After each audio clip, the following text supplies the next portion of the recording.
From Texas will be recognized for 2 minutes. Thank you, Madam Speaker. As a co-sponsor and the proud parent of 2 young boys, adopted young boys, whose family exists only because 2 women in 2 difficult situations in 2 different states chose life and gave us a family, I am proud to rise in strong support of the rule to allow the House to consider the Protect Life Act led by my friend and colleague, Congressman Joe Pitts.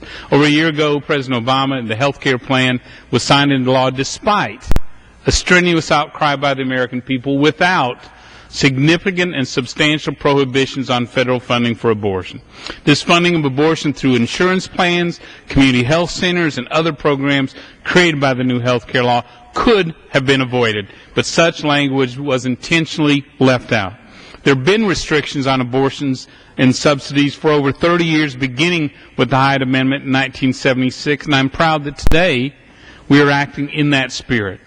Regardless of whether you are pro-choice or, like me, strongly pro-life, Americans have always agreed we will not use federal tax dollars to subsidize or incentivize abortion. And you don't have to take my word for it. In poll after poll, more than 60% of Americans oppose using federal funding for abortions. And more recently, 2/3 of Americans said we shouldn't subsidize health insurance that includes abortions. The President's health care plan fails to provide real conscious protection for health care providers who decline to participate in abortions by mandating that they not be discriminated against because of their religious faith.